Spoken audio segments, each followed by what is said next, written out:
Welcome and Happy New Year. Longevity and Aubrey De Grey. Aubrey De Grey works on developing medical innovations that can postpone age-related illnesses, focusing on rejuvenation or repair of molecular and cellular damage. Co-author and author of several books, co-founder and founder of several organizations and nonprofits, such as SENS, now focusing on the Lev Foundation. In this episode, we do a deep dive on the Lev Foundation, what they're working on, the mouse studies and more, Yamanaka factors, you name it, we get into it. If you like this type of content, please subscribe and like because every bit helps. And we will be putting out new episodes 2 to 3 times a week.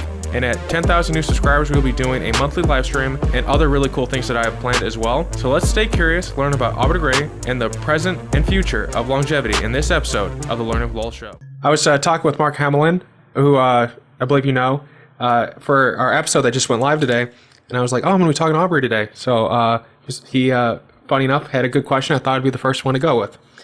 He asked, I'm just going to quote it directly because that seems a little easier. Why we still don't have any therapies based on his ideas published 20 years ago in his breakout paper, An Engineer's Approach to Anti-Aging Medicine, and what could be done to accelerate the progress? You know, what were the bottlenecks, that type of thing? So, as Mark, of course, knows, progress has been pretty good, but the fact is really difficult technological challenges usually take a long time to come to fruition. Now, over most of that period, I was going to say over the first 15 of those 20 years, the main problem was money. The science was very much held back by budgetary constraints. I would say for the first decade, for the 2000s, probably by a factor of maybe 3. You know, it was really, really being held back. I was doing my absolute level best to bring money in, and so were other people, of course, but it was only very inadequate. But it was a lot better than nothing, which means progress was made. And of course, progress was made by other people as well, not necessarily for the purpose of postponing aging, but rather in regenerative medicine and other medical approaches generally. And long and short of it is that eventually it kind of added up to a sufficient critical mass that, first of all, academics started becoming a good deal more positive about this whole damage repair approach than they had been initially. And then around the same time, very shortly afterwards, 1 or 2, and then a few more, and then a few more of the more courageous early stage investors, angel investors, you know, seed investors, started to come out of the woodwork and think to themselves, you know, some of this looks like it might be close enough to fruition to actually make some money. So we started getting interest from such people. And the thing about investors is they tend to write bigger checks than donors do. So we embraced this very much. We ran with it. And so my foundation spun out in the end about half a dozen companies. Basically, the projects had been gestated within the foundation, purely funded philanthropically for however long it was taking. And we spun them out as startups, and it was very, very effective. And of course, things have moved on at an accelerating pace over the past few years, with more and more investors getting involved and writing, you know, bigger and bigger checks, and companies like Altos coming along, and you know, Retro and New Limit and other companies that are really quite big, including ones that are run by real long-term crusaders in the field. So good examples there would be in silico medicine and also BioAge, big companies now. And so, yeah, I mean, honestly, you know, it's a very hard challenge. So the short answer to the question is, you know, I'm not complaining about how fast it's gone. You know, we've gone as fast as I think it would have been reasonable to expect. But also, I think that at this point we can really have pretty good confidence that we're getting close. Awesome. I think a quick follow-up to that is one of our listeners, I queued everyone, and it got like, there's probably like my number one response, like, oh, you're talking to Aubrey, here's a bunch of questions. But one person, there's a couple of them that were asking that you made this prediction that within like 15 years, we were like 50% chance that we would be out of the death spiral that is longevity. How do you see where we are today, and how do you see Lev fitting into accelerating that timeline? So yeah, 15 years is my current prediction. I didn't go as low as 15 years until a year or two ago. But yeah, 20 years ago, I was saying 25 years, which means that we've only gone half as fast as I would have liked. However, the good news is if you divide those 20 years into two parts, then for very much the reasons I was giving a moment ago, the financial constraints, there was a lot of slippage in the first 10 years, and there's been almost no slippage in the next 10, in the last 10. So I'm feeling pretty good about my predictions now.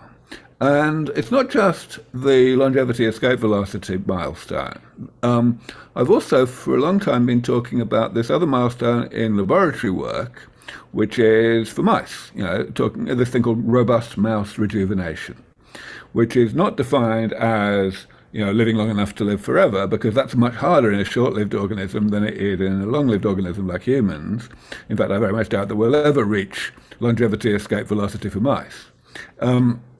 But still, it's I set the numbers in terms of how much postponement of aging we would need, starting in middle age, so as to be enough to impress my colleagues in academia, because that's really what matters. At the end of the day, the public don't listen to me; they listen to Oprah Winfrey and her ilk, and she got where she is today by keeping a finger on the pulse and getting a good sense of the expert consensus in a particular area. So, of course, I'm just one person. If the bulk of my more vocal colleagues, the people like David Sinclair and George Church and Ned Barzilai and Brian Kennedy and so on, if they were coming out and saying the same thing as me, basically, maybe not quite as optimistically, but saying at least, yes, we're in striking distance, then it's going to change the whole structure of how this is how we go about this thing overnight. It's going to become a proper war on aging. With really, really big government money and everyone being focused on it, same as same as the real war, really. So that's what I want to bring about. And that, again, the time frame has slipped, of course. Originally I said 10 years, and it's obviously more than 10 years already. But now I think it's only 3 or 4 years. And a large part of why I think that is because a lot of the components are in place. We've got a lot of therapies that have been applied to mice in middle age and individually have postponed aging a bit. And so our flagship project at my new foundation, LEV Foundation, is to put a bunch of those things together. And that's why 3 weeks ago I bought 1,000 mice, and in a month and a half or so we'll be starting the experiment in earnest. 4 different interventions, diverse different types of damage repair, in various combinations. And of course, we shall see what happens. And this will be the first round of a rolling research program in which we, take another 1,000 mice and do a bunch of different things to them and so on until we get there. But we are pretty hopeful. Our mice will be 18 months old when we start treating them. And these will be a nice strain of mice that would normally live about another year and a bit after that. We want to extend that by a further year. And I'm optimistic. Yeah, it sounds really exciting. And I don't know if you're a fan of Hitchhiker's Guide to the Galaxy, but I've always felt that with all the research we're doing on mice, that they're slowly becoming our overlords and stuff like that. But I was curious, of the interventions that you're doing on mice, could you talk more about the different strategies that you're going to be, the different therapies and that you're going to be trying out with them? Certainly. But yes, I grew up in the UK in the 70s and 80s. I went to Cambridge, same as Douglas Adams. I'm a very big fan of The Hitchhiker's Guide to the Galaxy. So I can only go into rather superficial description of this at the moment because we are still finalizing some of the details. But broadly speaking, there's going to be 4 therapies that we're going to be looking at.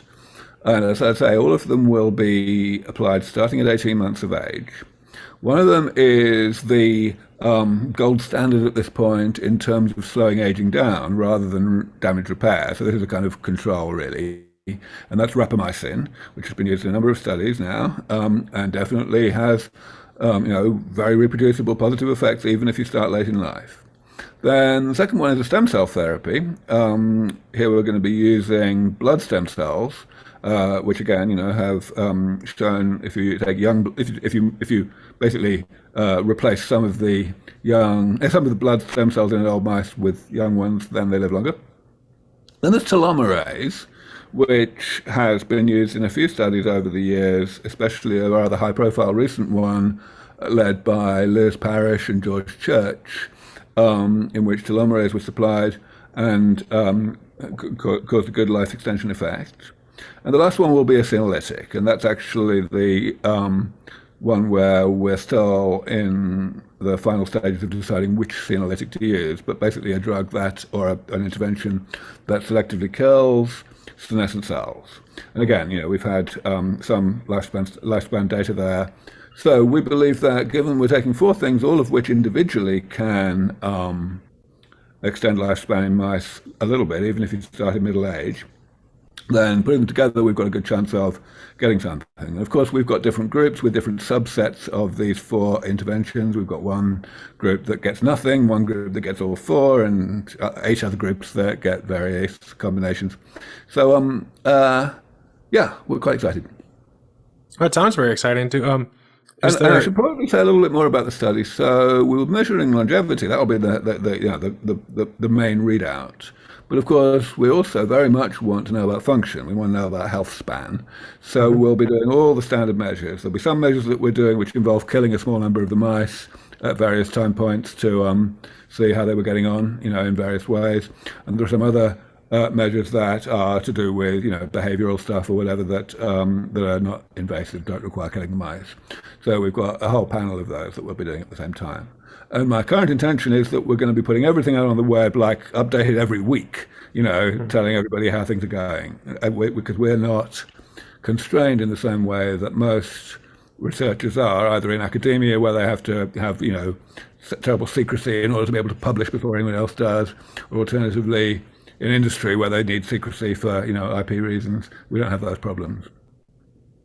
Makes sense. And there's a great author, Brandon Sanderson, which you may enjoy if you like Hitchhiker's Guide to the Galaxy. It's but on his website he has like a percentage bar and stuff. Like he's like the most on guy. I'll send you his stuff because like how he updates his audience is just, I don't know anyone who does it as well as him.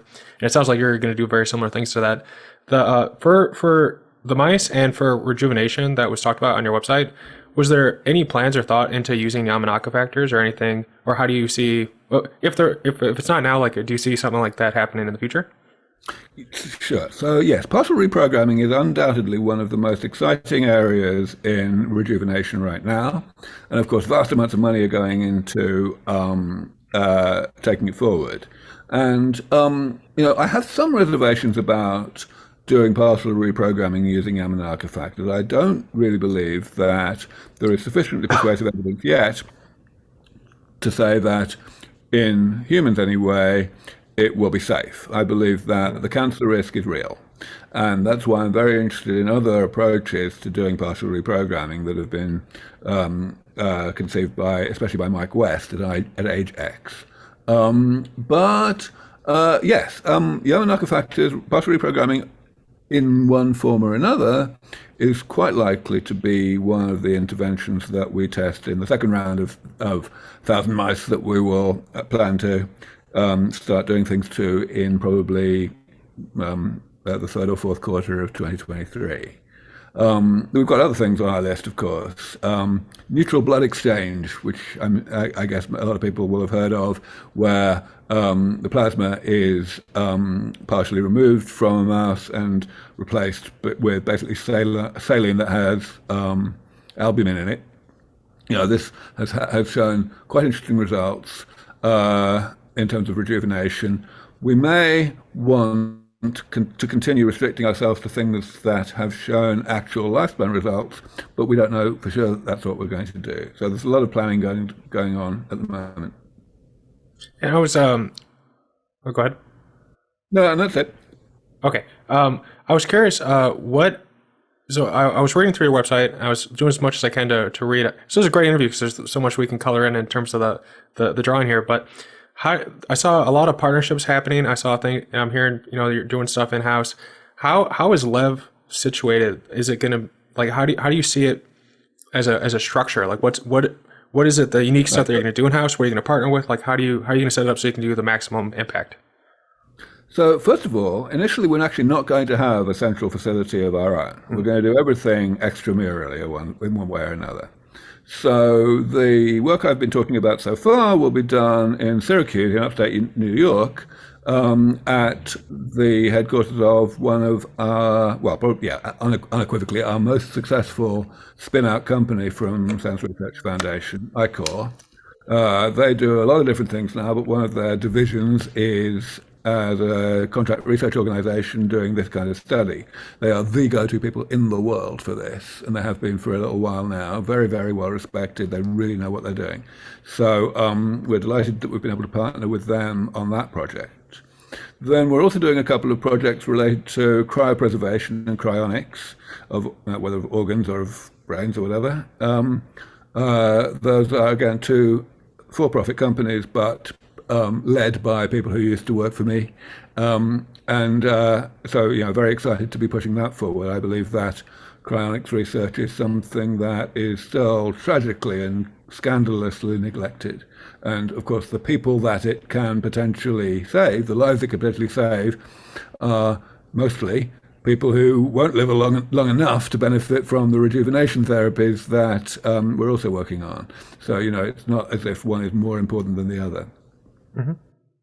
Makes sense. And I guess we kind of dived right in, but I just want to give people a quick snapshot. What is Lev's thesis compared to the other theses out there in terms of like damage repair? Obviously, we're hitting a number of different angles. So I'm just, you seem like I was reading your Wikipedia. Yeah, and you got like mathematics. You got so much you're up into. So the best way to answer your question there is to go back 22 years. Back then, people knew that aging was bad for you, but they'd more or less given up on figuring out how to do anything about it. It was a bit, gerontologists were a bit like seismologists. They don't have any actual aspiration to stop earthquakes from happening. So basically this was because everyone had decided that the only way we would ever be able to postpone the health problems of late life would be to make the body run more cleanly. In other words, damage itself more slowly than it naturally does as a consequence of its normal operation. And they basically figured out, well, the body's just too complicated, and the creation of this damage that's eventually pathogenic is just so inextricably intertwined with the things the body needs to do to keep us alive that, it's basically a non-starter. And it had become pretty much entirely, unacceptable even to mention intervention and actually doing anything about aging in a grant application, for example. So my big idea, my big eureka moment, was to realize that actually damage repair may be easier than damage retardation, so to speak. And that's obviously, it took about a decade to become a mainstream concept, but it definitely has been mainstream over the past 10 years. However, what it leads to is this concept that I called longevity escape velocity, LEV, which is simply that if you're actually turning back biological time, you're actually repairing damage and making someone biologically younger, then you can do it repeatedly. You can do it as often as you like. And in particular, you don't have to do it perfectly from the beginning, but it'll be as if you did.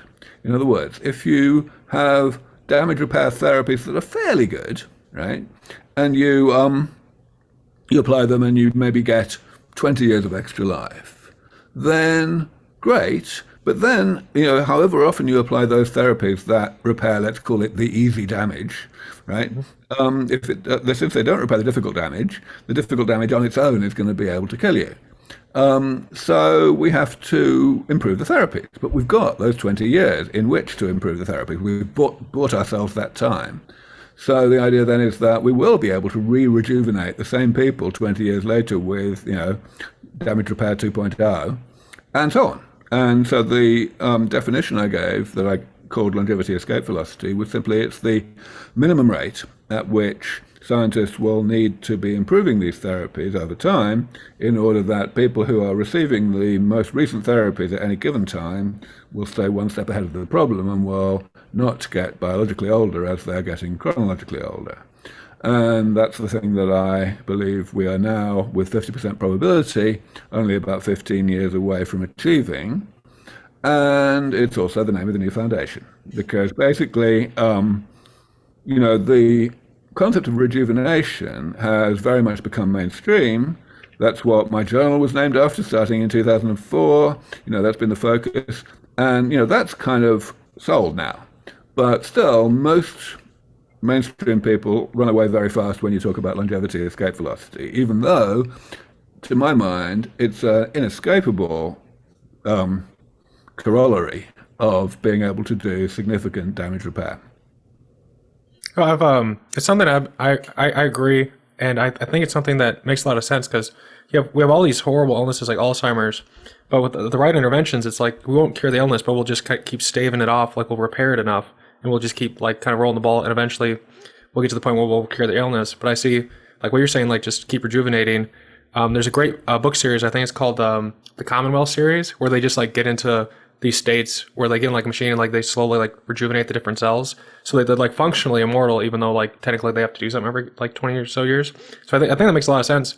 And having a big vision, it helps align people with you and what you're doing. If you say like, oh, our goal is to make it 2% better over the next 5 years, like I don't know, it doesn't catch the headlines. But I think what you're saying is like really exciting for a lot of people. But at the same time, you're going through all this like turmoil. Like when you're younger, 20 years ago, you can't even put up a grant application without people being, like, oh, not giving you funding, in which, it's your whole future. How did you survive that frustration? And I imagine like it's still going on now a little bit. It's been getting easier over time, but like, how do you just personally weather that? It's always easier to get money for something that is already mainstream, that basically a lot of people already think it's sensible. And I don't do that. I'm, very much I focus on being the tip of the spear and being the heretic who opens doors that other people can then walk through. So you're quite right that fundraising has always been a real challenge for the stuff that I want to do. And so now, that's still true. The LEV Foundation has started out with a significant corpus that has allowed us to get these projects up and running, right at the beginning. But we definitely need to raise more money going forward. I mean, I guess since it's the end of the year, this is something I should specifically be saying because everyone's thinking about, tax and so on. Absolutely, we have a nice big friendly donate page. We have, anyone can send us money, and every dollar helps.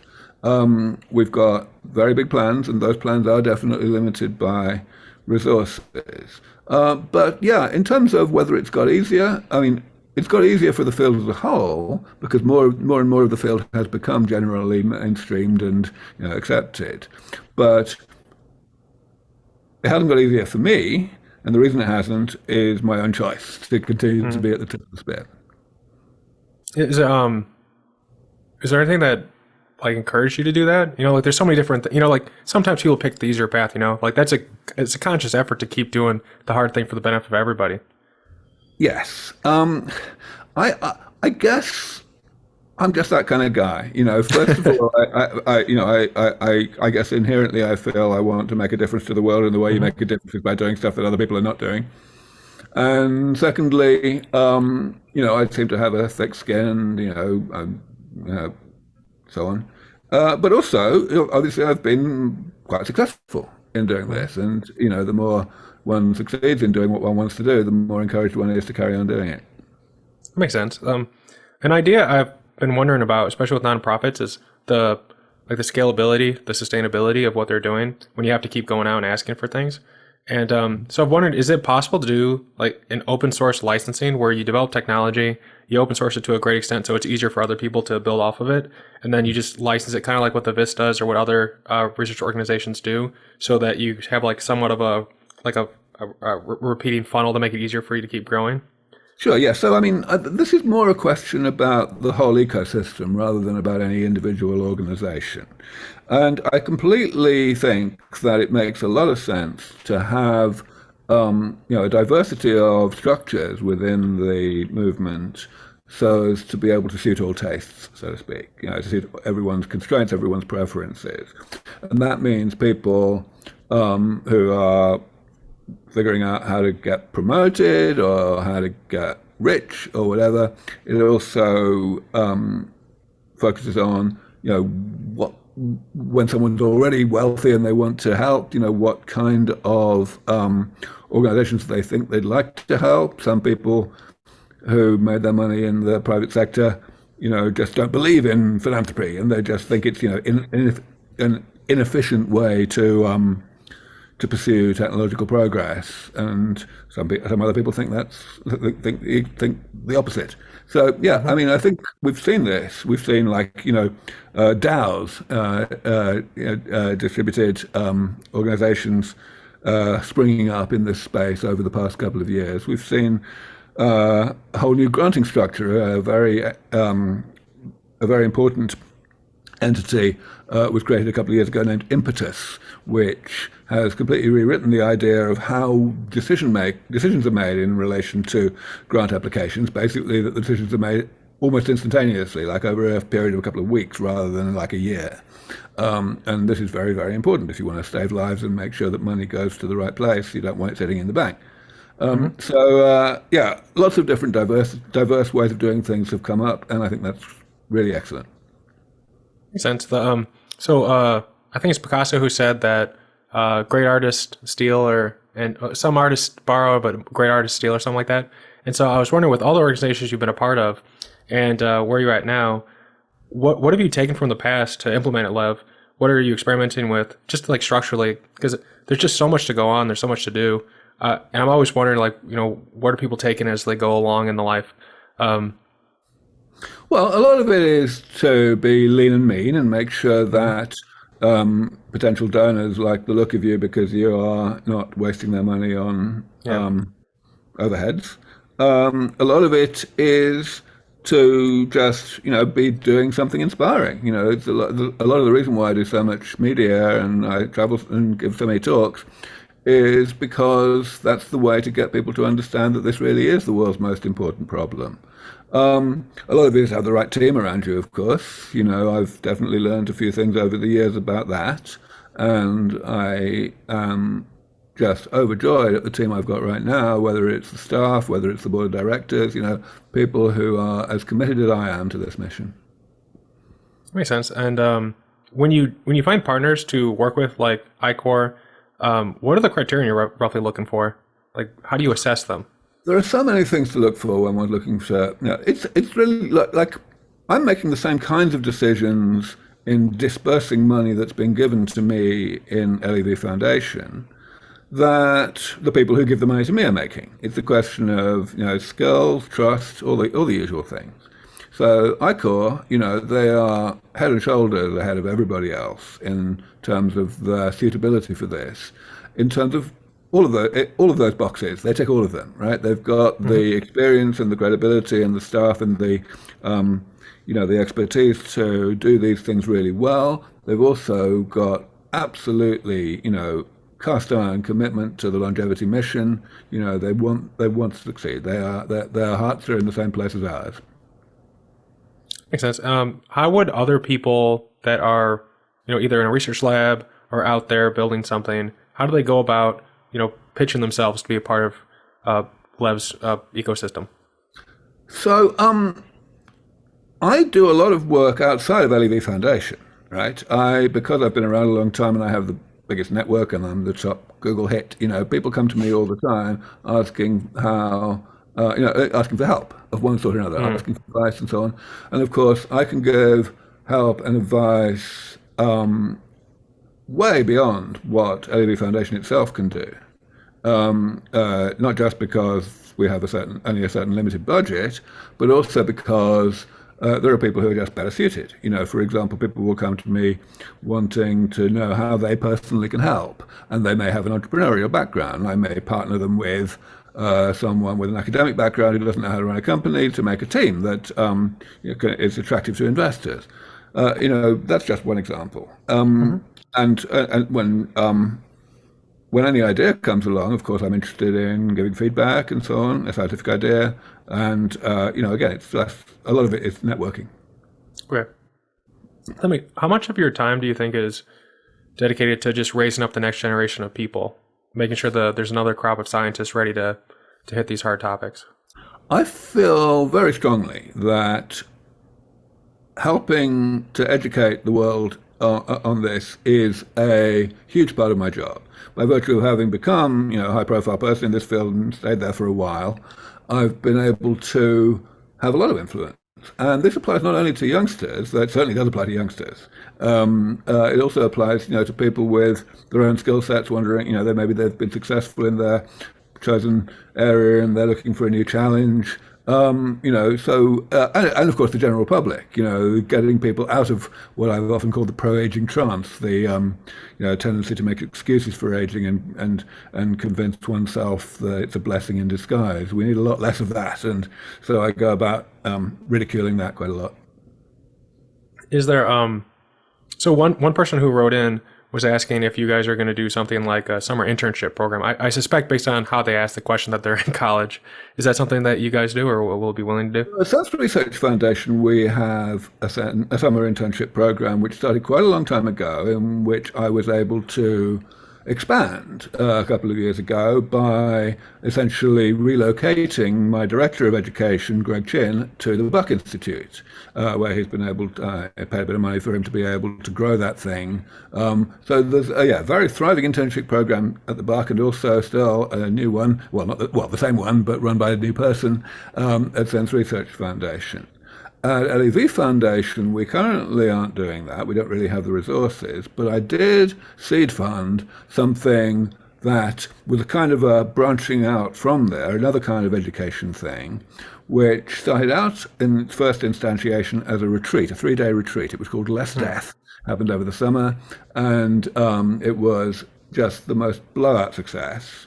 You got 50 people that came along and got taught a bunch and got connected with each other and generally got integrated into the community. Mark Hamaleinen, who ran with that when he and I inspired it, he is taking it forward in an expanded manner this year. There's probably going to be 4 of these, and from now on it's going to be joined at the hip, so to speak, with a fellowship program, which is a kind of online education course. So yes, absolutely, we're very interested in making this kind of thing happen, whether it's summer internships or lots of variations on that theme. Makes sense. And his episode just went live today. It was actually it's really cool to hear all the democratizing of education. Like, we have the internet, so it's really cool that these type of resources exist. I have one writing question. I'm just going to quote it because I still like a paraphrasing it apparently. Is you privy to any knowledge the general public is not in?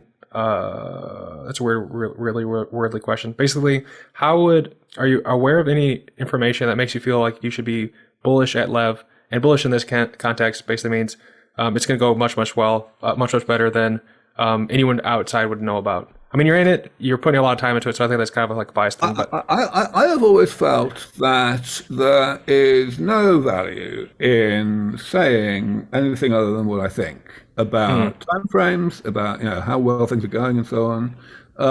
So even though some people think I must be giving these timeframes, for show, and I can't possibly think that way. It's not true. I'm giving an accurate, neither pessimistic nor optimistic rendition of what conclusions I've come to by looking at all of the research that has been done, is being done, needs to be done to get us to longevity, escape velocity. Is AI impacting the roadmap at all for you in terms of how you plan? Artificial intelligence is undoubtedly playing a really big role in all of this. Much of the role that it's playing is not specific to longevity, though. So I guess the most conspicuous example is AlphaFold, the program from DeepMind that has essentially solved the very long-standing problem of how to determine a protein's 3-dimensional structure from its amino acid sequence. And of course, this has enormous value across the whole of medical research, not just in longevity, but certainly longevity as well. Then there are various other organizations using AI to develop drugs. And again, this has utility beyond longevity, but some of these companies are very focused on longevity. I think I already mentioned in silico medicine, definitely does this, uses very state-of-the-art AI technologies. There's a company in the UK that I'm very fond of called Nuchido, which does the same thing. There's BioAge, which is now quite a large company in the Bay Area, does its own drug development as well now, but it started out basically focusing on AI, still does a bunch of that. So yeah, it's a very, very important area. And that will only grow and broaden as AI progresses. Are you, I think the surprising thing when you learn more and just take time to dig into someone is like when you learn about all the other things that they're really good at. And I was surprised, I don't know, surprised, like there's no reason to be surprised by this, but like the fact that you really are good and love math. And so are you like personally like keeping up with machine learning and that type of technology, or? Yeah, no, I do maths for a hobby, but I try not to spend too much time on it. But no, it's just recreation. And so it's really got nothing to do with, I don't connect that with the artificial intelligence. Makes sense. Yeah, math's fun. It's like one of the rare areas where it's like this. The problem is in the solution of the problem is usually in the problem somewhere if you just work it hard enough. Where like life is like there's so many multivariable things going on, right? One of the listeners was asking, and this was my slated question for you as well. Is there anything fundamental to the development of longevity biotechnology that would keep it not being readily available for the average person? They're basically the concern is like rich people are going to get it or not. Yeah. Very important question. It's absolutely clear to me, 100% certain, that these technologies that will keep people biologically young will be made available to absolutely everybody without any restriction on ability to pay, just as long as those people are old enough to need the therapies, almost as soon as it's available to anybody, in other words, as soon as it's been developed. And the reason I say that is not because I have some kind of utopian, view that, that governments will be humanitarian or anything. It's not even really that there will be an electoral imperative. That in other words, it will be impossible to get re-elected unless you have a manifesto commitment to do such a thing. No, the main one is a purely mercenary economic argument. At the moment, when we don't have these therapies, aging is just unbelievably, astronomically expensive. The vast majority of the medical budget of the industrialized world goes on the health problems of late life. So the idea is to prevent those problems. And of course, these therapies may very well be quite expensive to administer at the beginning, though there will be, as usual, pressure on that to reduce it. But it will be far less expensive, even then, even at the beginning, than the money saved by not letting people get sick in the first place and not having to keep them alive in a poor state of health where they're just sucking up financial resources.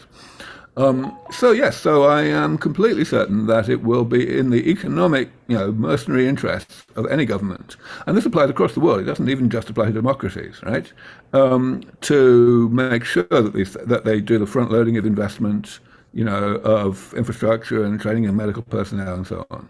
I spend a lot of my time these days making sure that governments are starting to understand that, to actually think that through, so that they don't get caught by surprise when the therapies come along. But yeah, I think it's going to be all right. So, sweet. I think it's one thing I always like to think about is like if the billionaires wanted it, they'd want to guinea pig the rest of us. So it's like it's got to work for them to want to use it too.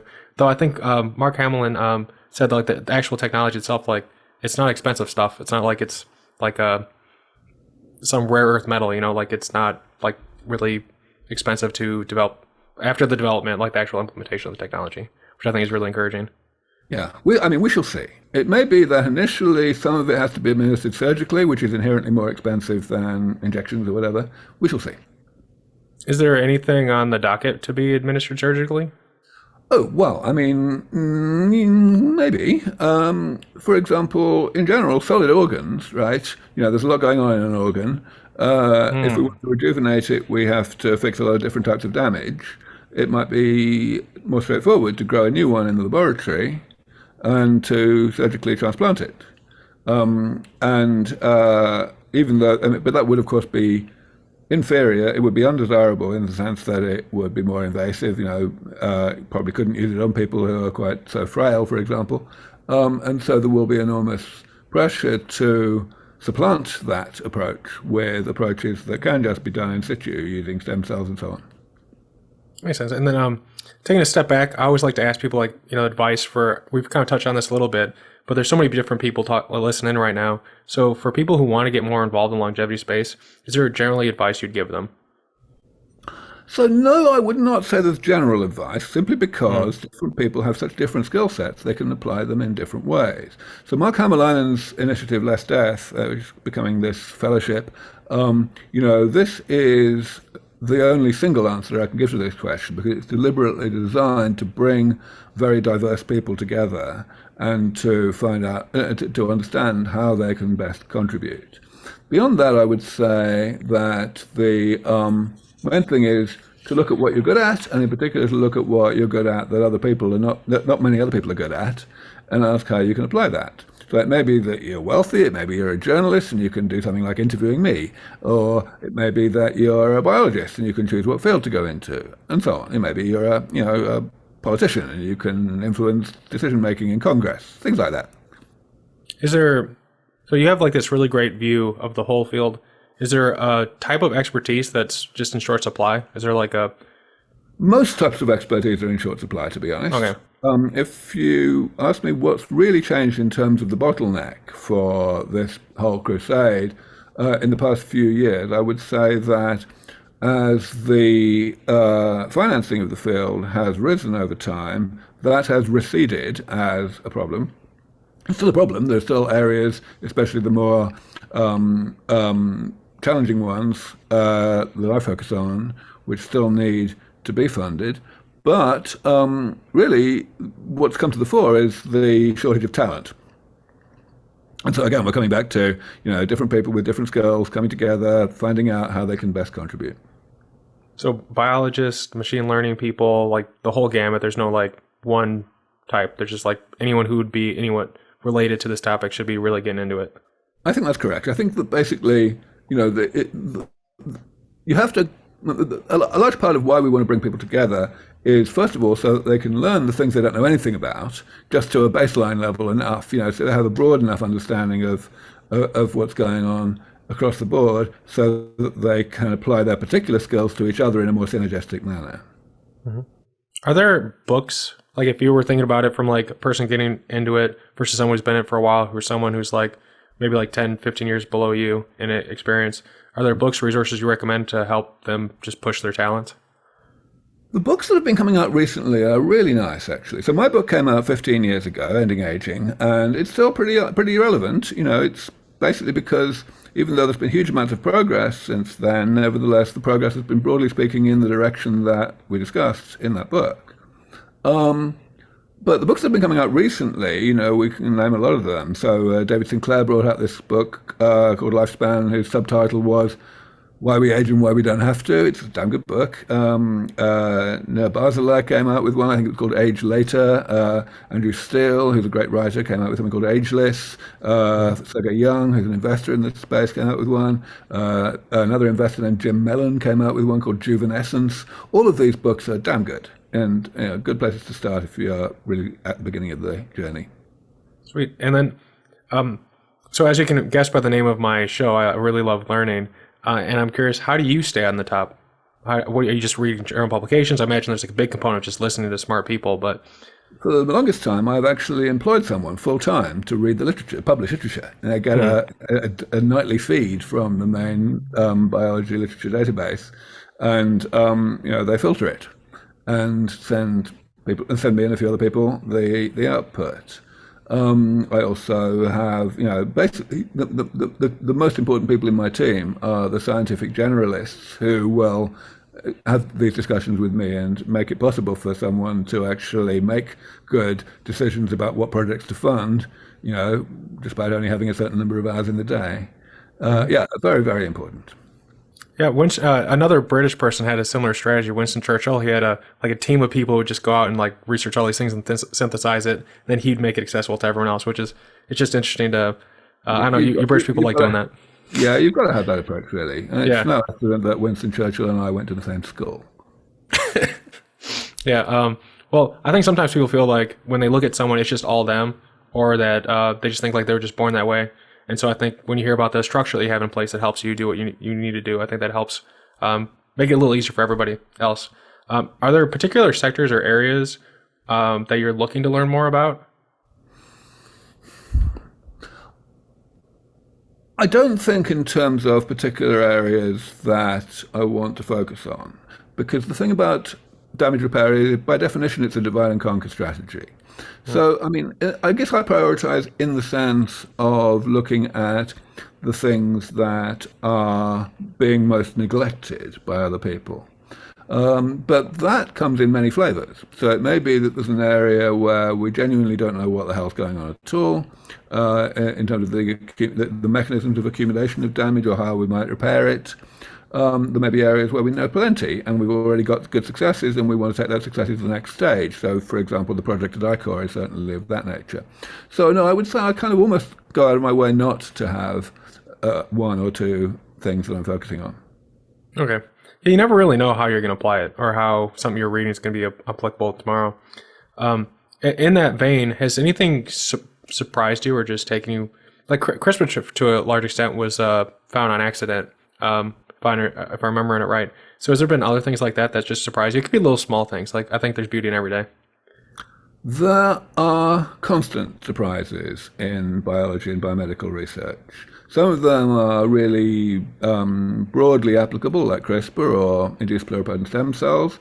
Some of them are much narrower, like the whole business of putting copies of the mitochondrial DNA into the nucleus became a whole bunch easier as a result of a completely unexpected discovery about the way that messenger RNA is moved around in cells. That's just one example that immediately springs to mind, but we're constantly having examples of this nature. There's a new project at SENS Research Foundation which is focused on a bizarre discovery that we could get antibodies to be taken up by cells, to be taken up inside the cell, which is what antibodies don't normally do, by attaching nucleic acids to them. You know what?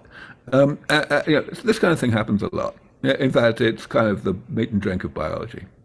Mm-hmm. I think everyone's born a scientist, and then unfortunately K through 12 makes it not as much fun because there's very few passionate people who talk about this type of stuff. But focus on you for a little bit. There's just a question I've been asking everybody, and I've just been enjoying the different way people answer it. But what does happiness means to you? What does happiness mean to you? Sorry. Fulfillment, really. Just feeling that, going to bed at night feeling I've spent the day well. From moment to moment, there's specific things I do to relax, like I spend a lot of time in my hot tub thinking, things like that. But fulfillment. Yeah. I once was at a hotel reading a book in a hot tub, and everyone was staring at me like I was weird. It's like you get the greatest ideas when you sit in a hot tub and just relax. Like it just gets everything moving. It's like going for a walk. Do you do anything outside of a hot tub to optimize for happiness or self-actualization in that way? I surround myself with people who inspire me.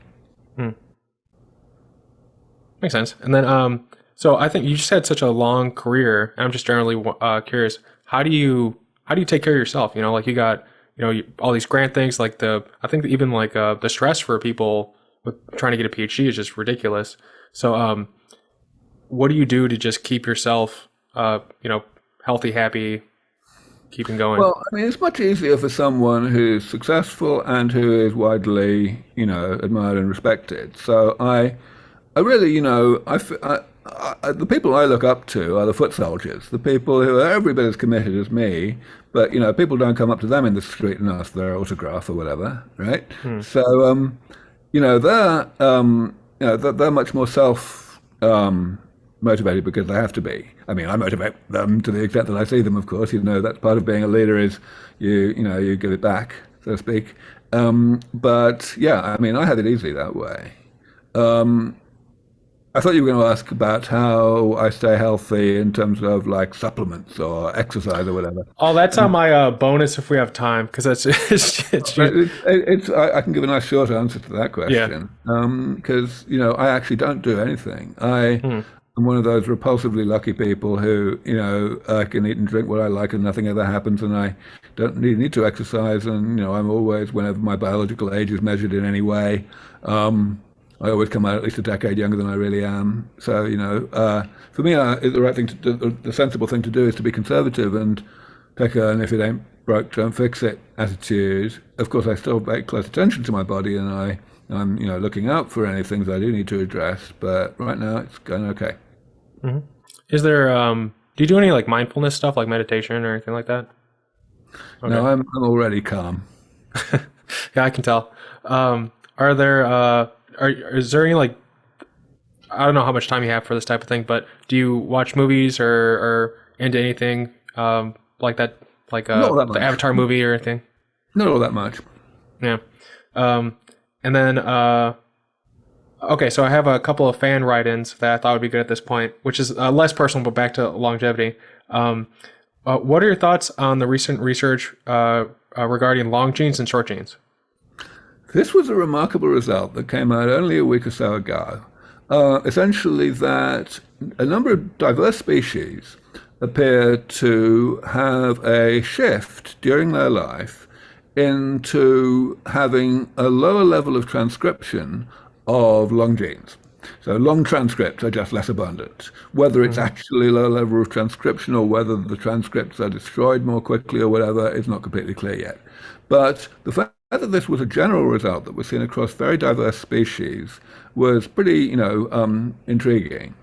Now, I don't really know what it means, because the study certainly did not show any causality in the interesting direction. It didn't show that, for example, you could somehow stimulate the transcription of long genes in older animals and they would be rejuvenated or anything. It did show the opposite causality, that if you did the typical kind of thing that we already knew was rejuvenating, whether it's calorie restriction or whatever, then this bias with age went away. So we know that it's caused by aging. We just don't know whether there's a reverse causality as well. I'm inclined to guess that there probably isn't. Is if you could, I mean, I guess like if you had unlimited funds, like that's kind of cheating, but how much money do you need like for the next like 5 years to do everything? If you just like were maximum capacity at all times, like how much would you need? So there's two answers to a question about money. There's how much do I need for my own organization, and there's how much does the movement in general need. So because I tend to focus my efforts at the tip of the spear and to do stuff that hardly anyone, really understands the value of, I don't actually need all that much money. It tends to be early stage stuff. And, so if I had like $50 million a year, which is an order of magnitude more than what I currently have, but it's only one order of magnitude, right? That would probably do the job. Whereas the field in general, it's now getting to the stage of doing clinical trials, even late stage clinical trials, each one of which costs one hell of a lot of money. So, we're definitely could spend tens of billions per year in the community overall. Makes sense. You recently were on a YouTube interview, and you were saying something along the lines that Jeff Bezos and people should be funding these types of research. Is there anything stopping you? I mean, I imagine it's kind of hard to get a hold of those people, but you're also kind of a big name. Is it hard to get those people to? You were saying earlier, like investors give more money than donations, but I think even Jeff Bezos is like saying, "Hey, I'm going to donate like $1 billion or whatever." So, how hard is it to actually get people like that to do that type of thing? So, a couple of things. So, first of all, the most wealthy people in the world do tend to give quite a lot of money philanthropically. They just don't tend to give it to technology. They tend to give it to noble causes, and that's fine. They deserve money too. But it's useful that a large proportion of the wealthiest people in the world these days got that way through tech, because tech people, geeks, understand my approach to combating aging quite easily. And in particular, I was very fortunate quite early on, only shortly after I started becoming well known, that I was asked to speak at TED. That was more than 15 years ago now. And that certainly led to quite a lot of useful interest, including money. Some of it led to money immediately, those small, like 5-digit checks. But some of it led to like 6- and 7-digit checks. And some of it was a bit delayed. So Jeff Bezos is probably the best example, is the best example of this. He met me at TED in '06, and every year after that for a few years, and was very interested in everything, and didn't put any money into the field at all until I think 2018. Gave a relatively small amount in an investment into one of the leading companies, Unity. And then suddenly he appears out of nowhere and gives a few $1 billion to Altos Labs. So, that was a long time coming, but it's better late than never. What do you think of Alto Labs? One of the writers in were talking about how there's just such a density of talent there. Altos Labs has started out making good decisions. Certainly, if we compare it to Calico, for example, which made a bunch of really bad decisions when it got going about 8 years ago, one of the big things that Altos has done is it has hired, as you say, a lot of good scientists. The reason that's really important is because this means that there's unlikely to end up being a single school of thought that dominates the strategy that is taken within that company.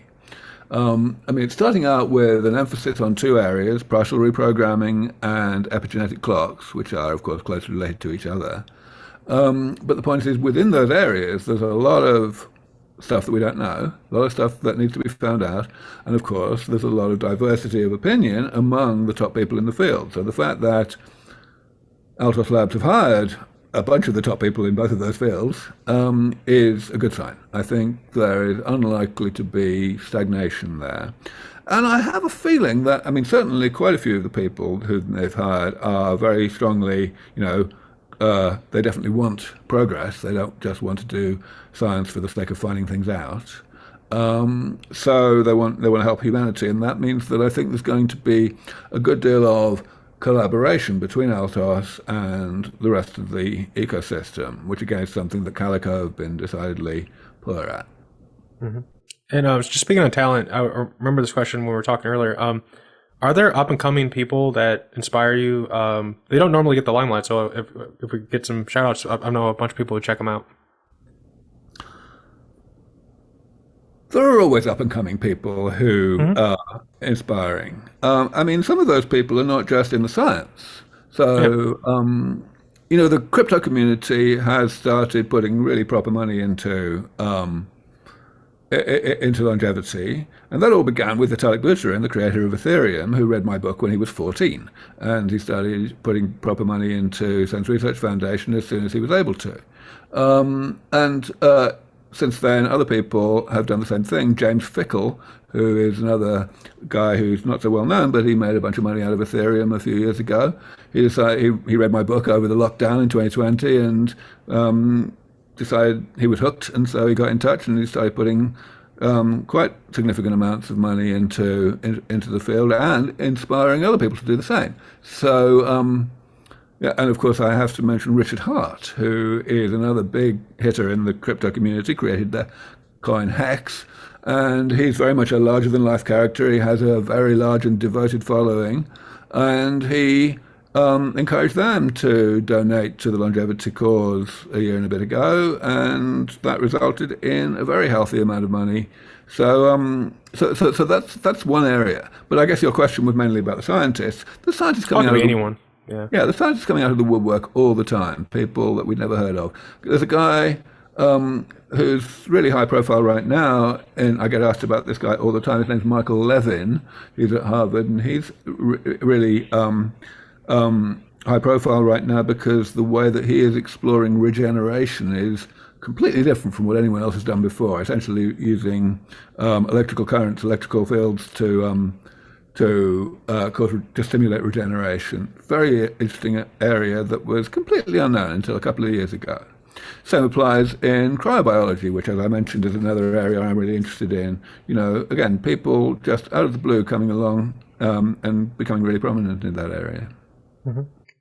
Is there, for people who are, I think there's some really good advice about like finding someone who's 5 years ahead of you. For people who are in college, how would they go about finding people like that? Is it just reading papers? Is it just, I don't know. I think Twitter's a good networking tool, but what would be your advice there? So, there's a couple of things to avoid. And the first and most important thing is not to look for places to study or people to study with who call themselves gerontologists, or at least not to restrict oneself to such people. Because certainly the majority, I would say the large majority of work that is relevant to damage repair is done by people who are doing it for other reasons, or at least who have started out doing it for mostly other reasons. So one needs to understand the field at an introductory level reasonably well, like, having read my book, for example, in order to understand what is relevant and what's not over and above the labels that people put on these things. And then, of course, one can always, write to me at my foundation or other people and get advice. I am, because I assign a very high importance to educating the world and bringing in and building the community, I make sure that such questions get answered. Is there a topic that you see people getting wrong often, or that they come to you often looking to learn more about? So like kind of two different questions, but I think I understand. It's not just different questions. In fact, I would say that they're actually opposite questions, because the things people get wrong are the things they think they know already and they don't ask about. But of course, a huge amount of that revolves around the desirability of bringing aging under control, or indeed the feasibility in general, as opposed to the nuts and bolts of how. I still have to spend a very frustrating amount of my time explaining things like, we don't have to worry about overpopulation. We don't have to worry about it only being for the rich. We don't have to worry about dictators living forever. And so, death does not actually give meaning to life, things like that. So I guess those are the things that people mostly get wrong. But yes, people come to us all the time with questions of every kind. Yeah, have you thought about having like a monthly Aubrey facts? You just like make a post and then they would be able to just look at that versus email you about them? The thing is that I used to, when I ran my journal, Rejuvenation Research, I had, write an editorial every 2 months, which kind of fulfilled the role that you're describing. But of course, I would only get to be talking about one particular thing that was, on my mind that month, perhaps because of some development or other. I think that, first of all, there are now really good news outlets. For a long time, there weren't very many it wasn't very much of this. There was this wonderful website that still is wonderful called Fight Aging, run by a very important person in the community named Reason.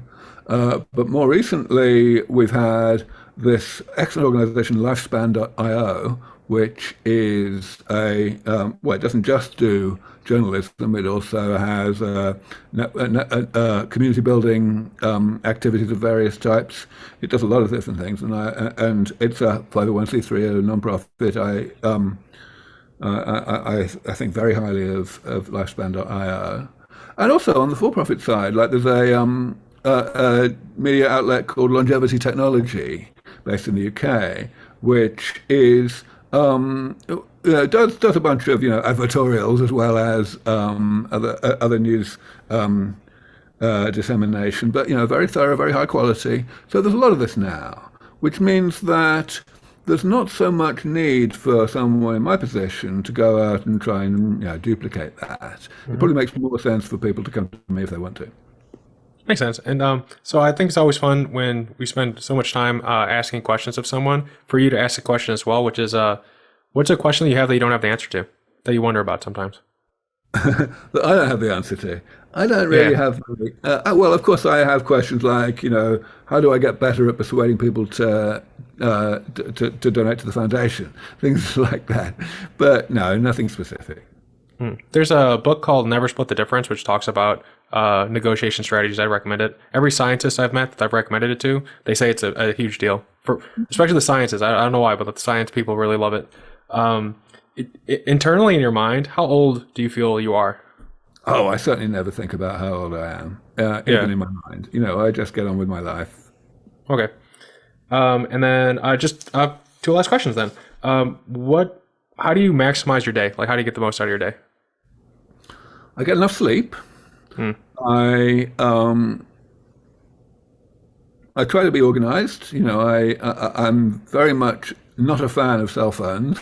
I like to run my entire non-face-to-face life through my inbox, which I find is an efficient way to do so. I just have a variety of tricks to make sure I get plenty done. Yeah. Is there anything you recommend people try out, or is it just you have to kind of experiment to find your own? You've totally got to experiment. Everyone's so different. Different people have such different psychologies, such different temperamental reactions to different ways of doing things. So there's no generalization there. Makes sense. All right. Last write-in question then is if you've mentioned MAIA, MAIA Biotechnology, in conducting promising research and clinical trials to target cancerous cells that express telomerase to lengthen the telomerase. But how might humanity address the minority of cancers that don't use telomerase to lengthen the telomeres? Well, that's a very nice technical question. So, first of all, let me give a little background. So, cancers are only able to get big enough to metastasize and to kill a large animal like a human being if they can solve what Jim Watson in 1972 called the end replication problem, which is that the ends of chromosomes, the telomeres, get shorter when they when the cell divides, when the DNA is replicated. And this is something that's really intrinsically built into the nature of the nature of DNA replication. So the only way that cells avoid this in the germline, the lineage of cells that goes through to sperm and eggs in the next generation, is by use of an enzyme called telomerase, which essentially compensates for this shortening at the end of the chromosomes and sticks kind of meaningless but nevertheless useful DNA on the end to make sure that to keep up with the loss. And the thing is, in order to do that, of course, the genome has to contain the gene that encodes this enzyme telomerase. And this gene is robustly switched off, suppressed in nearly all of our cells, because it's not needed, because our cells don't normally divide often enough to need it. But occasionally, but cancers are able sometimes to mutate it on. And in fact, 90% of cancers do that. So the question is, can we use this fact as a way to attack cancers? And I thought of a very elaborate and ambitious way to do this about 20 years ago, which I talked about, and I gave the name Wilt.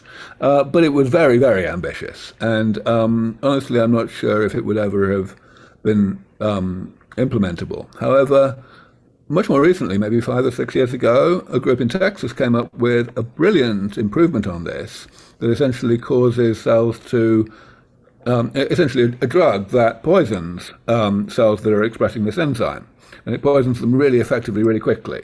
And that drug is called Thio, and it's being taken forward by this company that your questioner mentioned, MAIA Biotechnology. I believe the single most exciting thing in cancer right now. So I very much encourage people to check it out. They are, I believe, currently recruiting for a phase 2 clinical trial. So yeah, totally, this is one of my favorite companies. However, that wasn't the question. The question was, what about the other 10% of cancers that don't express telomerase? Now, these cancers, they still have the same problem. They still need to extend their telomeres because otherwise the cell will just have, well, essentially bad things go wrong when telomeres are completely eroded. Chromosomes get joined together end to end, stuff like that. The cell basically divides itself into oblivion pretty quickly. So the name for this other mechanism is called ALT, which just stands for Alternative Lengthening of Telomeres. And that name probably suggests that we don't know much about it, which is true. We've been studying it for, people have been studying it for more than 25 years, but it's still a bit of a mystery. But not nearly so much of a mystery as it used to be. 10 years ago, we actually had a project at SENS looking at this, which didn't really get anywhere, and other people weren't getting anywhere either. But lately there's been a bit more progress. People are beginning to understand it better. So I can't point the questioner or the audience to any specific, fantastic new intervention along the lines of this thing thio I just mentioned for telomerase. But we may not be very far off. And certainly this is one area which I may very much want us at LEV Foundation to start working on if we can bring in enough resources to be able to. Sweet. So anyone, especially the person who wrote this, should donate. And if they have some ideas on how to address it, they definitely should reach out. So we talked about a variety of topics. Is there anything going on at Lev or your other projects that we haven't got a chance to talk about that we can talk about real quickly? And if not, what's the best way to stay up to date? Well, there's a couple of things. We don't just do research, we also do advocacy. We're supporting a lobbying organization in the US called A4LI, the Alliance for Longevity Initiatives, which is focused on trying to improve the quality of debate within Congress around longevity, and to obviously encourage Congress people to put more money into this research from the public purse. We're also funding another organization in the longevity space named the Health Span Action Coalition, which is again an advocacy organization, but this time its audience is the general public, especially the older generation. So I like to call it the antidote to the AARP. It's much more focused on getting the elderly to understand that there is hope in relation to bringing aging under medical control. And so, these organizations both have their own websites, but you can get to them linked from levf.org, from LEV Foundation's website. And that's pretty much the spectrum of what we're doing at the moment. That's really what I want to say. Just go to our website and read more. Thank you for joining us today with the Learn with Lowell show. Check us out at learnwithlowell.com. Anywhere podcasts can be found, subscribe. Tell me what you thought of this episode. Check us out on YouTube in particular. It's a new thing I'm doing. Timestamps and links are in the show notes. Thank you for coming, and I hope every one of you found something today that you're curious about to learn more about, and you'll go out and be curious and learn something new. Thank you, and have a great rest of your day.